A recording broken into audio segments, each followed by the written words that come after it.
Jadi kita perbincangan kita tadi tentang waktu atau masa. Nah, hak ni pun ada hak.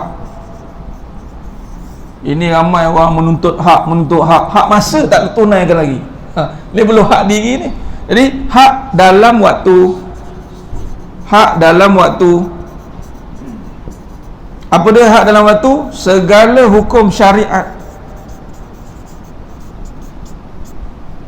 ada dalam waktu, ada syariat yang telah ditentukan. Sebagai contoh, waktu solat. Ini paling carta tertinggi dalam carta-carta wasa. Solat memegang carta tertinggi. Jangan mengelak, jangan mengulat. Gagal urus waktu ni, gagal yang lain. Sebab hanya solat yang akan memegang masa. Sebab wajib sini hukumnya. Tu. Gitu. Jadi yang kita bincangkan tadi semua rukun-rukun yang 5. Baik. Dan kaitan masa ni balik. Ni lukis biar nampak perjalanan masa. Kenapa penting masa ni? Sebab dia melibatkan nafas pergi kepada nyawa di atas, naik pergi kepada roh. Gitu. Azan dulu kan? Ada, kita bagi laluan azan sekejap. Atau kita sambung sikit. Jadi berbalik perbincangan kita sikit, sambung. Jadi masa ni nafas nyawa pada roh kembali ke rahmatullah.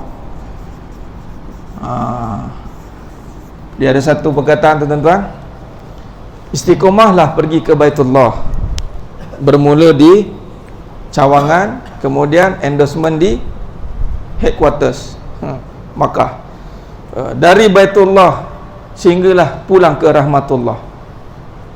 Tu dia konsisten. Sampai bila? Sampai ke rahmatullah lah. Tapi kena Baitullah dulu. Kalau rumah pun tak sampai, mana tak sampai lah ke rahmatullah. Pada hakikatnya sampai lah. Jadi dia ada kaitan. Allah meniupkan roh, roh pada diri jadi nyawa, nyawa pada nafas. Nak pegang ni tak boleh, pegang ni tak boleh, pegang ni tak boleh, pegang ni lagi tak boleh, ini lagi lah. Ghaibul ghaib lagi, makam yang takkan sampai, binasa fasada jasada, binasalah jasad. Ini pun dah tenggelam, tak boleh dah. Ni pun melalai, tapi yang memegang balik itu masa. Jadi yang keduanya kita bincang di sini adalah ni panjang sikit perbincangannya ni. Dia panggil hak waktu. Adapun di sini sekiranya tertinggal tadi, pertama taubat kena buat, kemudian ganti qada. Tu kena. Dia tidak boleh syukur taubat kemudian tidak ada usaha untuk ganti, tak boleh. Dia kena, sebab ini semuanya waktu yang telah diperuntukkan. Tak buat, contoh solat, Ustaz banyak tinggal dulu ni, macam mana? Dia ulama' dia membahaskan perkara ini, bahawa solat tu wajib. Kalau tertinggal memang tiada istilah solat qada, tapi kerana ada hak itu, maka qada tu bermaksud sedar dan ganti. Tak tahu, jalan-jalan tuan-tuan, wallahu alam. Sekadar iktikad berapa amountnya, dah banyak sangat sampai tak terkira tu kan. Contohlah, kalau boleh kira tu kena selesaikan lah. Kalau tak boleh, maka kita beriktikad ada je waktu untuk qada, ada je, sentiasa peruntukan. Sehari itu ada peruntukan untuk qada. Kata nak buat malam je kan, buat dulu 8 rakaat sekali jalan, buat 4 2 waktu ke, macam tu lah. Dan adapun waktu di sini, hak waktu tidak berkaitan dengan waktu tertentu. Di sini ulama memecahkan 4 bahagian hak waktu ini, malah bertepatan dengan kata hadis Nabi SAW. Kita bacakan hadis tu. Yang pertama, waktu nikmat. Hak dia apa? Waktu balak musibah, waktu ketaatan, waktu taat, dan yang terakhir itu adalah waktu maksiat. Ni. Dan ulama membahaskan 4 perkara ini, pecahan ni tuan-tuan. Lepas ni letaklah hak waktu yang tak terikat dengan nombor. Waktu nikmat, mungkin nikmat kita berpanjangan, atau musibah kita berpanjangan, atau taat kita berpanjangan, atau masyarakat kita begitu. Ada nikmat sekejap, musuh berubah-ubah ni, benda boleh tertukar ni, boleh tertukar dia. Baik, jadi hak waktu adalah bagaimana nak membincangkan keadaan kita. Tu sebab tu tak boleh sebarang-sebarang dah. Kata nikmat kita enjoy. tak ada begitu. Kata Nabi SAW, kita tutup dengan perbincangan hak waktu ni, nanti kita sambung lagi sebab panjang lagi.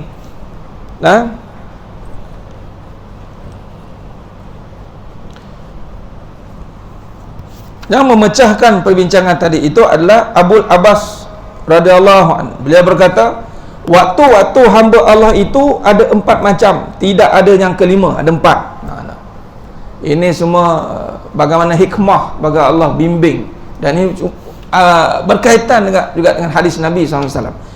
Mana pertama waktu nikmat, kedua waktu balak ataupun musibah, yang ketiga waktu taat, yang keempat waktu maksiat.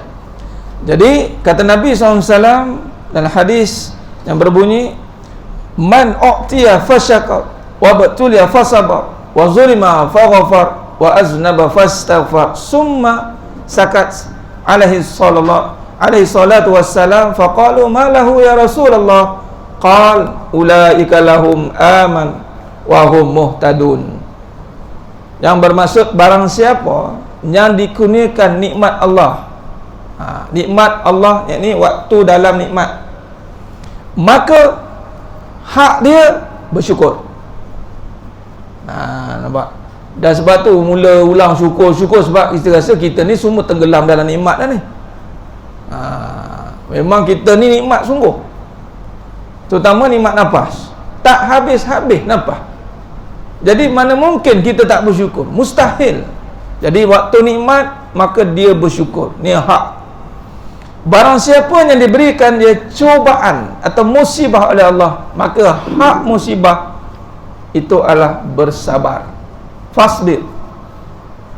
Barang siapa yang dianiaya orang, musibah juga tu, maka haknya adalah maafkan. Nampak kan? Itu kau tak nanya, aku takkan maafkan dia. Bagaimana itu? Dan barang siapa yang berdosa, ada kala kita bermaksiat, ada kala, maka hak itu adalah fastaghfir. Ini kadang-kadang dah berdosa, dia buat macam tak berdosa, tak terasa gitu. Bukan masalah kita ni tidak maksum, kita pasti berbuat dosa, tetapi bezanya ada yang buat dosa cepat terasa, ada yang buat dosa biasa-biasa rasa. Tak apa Syekh, tak apalah, kita ni manusia biasa. Dah waktu biasa, dia cepat-cepatlah fastaghfiru, dia boleh tunggu lagi. Takwa itu, takut, hasil daripada Ramadan, la'allakum tatakun. Hasilnya takwa itu adalah bukannya jadi suci lagi murni, bersih dosa, tidak. Hasilnya dia cepat terkesan dengan dosa, macam air panas kesan, dia cepat. Kalau sebelum ni air panas tu dia peluk-peluk je, lambat sensor dia tu. Jadi kita pegang, bila kita keluar daripada ketaatan, cepat rasa gelisah, ataupun bila kita tergelincir dalam kemaksiatan, gelisah kita. Dan Allah bukan nak tengok dosa tu, Allah nak tengok keampunan itu, betapa serius kita minta ampun, sebab dia melibatkan sifat Allah. Ya Ghafur. Kenal tak Allah? Orang yang kenal Allah mesti dia minta ampun. Sebab tu Nabi SAW tak kurang lebih 70 kali. Sebab dia kenal Allah. Bukan soal dosa, Ustaz dosa saya banyak, Ustaz saya orang berdosa. Tahu dah banyak, memang muka berdosa dah. Contoh. Masalahnya tu, kamu berapa kali istighfar? Kadang-kadang la ilaha illallah. Janganlah kadang-kadang, kenalah always. Lazimi istighfar. Baik, saya sembah minta Allah SWT. Cukup perbincangan kita setakat ini. Kita akan sambung lagi dalam masih tajuk yang sama, hak waktu dan hak dalam waktu. Dan perbincangan yang panjang lebar ini adalah hak waktu, sebab dia membincangkan tentang soal masa yang tidak terikat ini. Soal bagaimana kita nak menghadapi situasi-situasi yang seringkali berubah, dan masa itu bukan kawalan kita. Nikmat kita tak boleh kawal, cobaan tak boleh kawal, taat tak boleh kawal. Jadi dalam bab ketaatan itu harus, kata ulama ni, wajib melihat itu juga dalam nikmat Allah, tak boleh kawal. Apa kita boleh buat kawal tadi? Empat perkara kita bincangkan tadi. Jadi cukup setakat itu perbincangan kita pada malam yang penuh barakah ini. Mudah-mudahan ada manfaatnya. Mudah-mudahan kita dah mengisi hak dalam waktu kita. Itu nak kita tu apply ni. Hak dalam waktu sebenarnya, kata ulama Imam Ghazali rahmatullah, afdal, bermulanya awal waktu itu. Ni maghrib ni awal waktu tuan ya. Itu dimulakan dengan ilmu. Afdalnya ilmu. Sebab tu ada ulama juga meletakkan lepas isyak rapat tu pengajian ilmu. Biasa lepas isyak, habis isyak rapat sampai pukul 11, pukul 12. Kan? Lepas maghrib waktu zikir. Dia pecahan-pecahan begitulah. Tapi itu ni majlis zikir lah ni. Majlis zikrullah, mengingat kita pada Allah. Itu begitu. Alhamdulillah, mudah-mudahan kita dah menunaikan hak dalam waktu, dan mudah-mudahan kita juga menunaikan hak waktu kita yang mana Allah berikan nikmat. Kita bersyukur dengan menzahirkan ketaatan kepada Allah Subhanahu Wa Taala.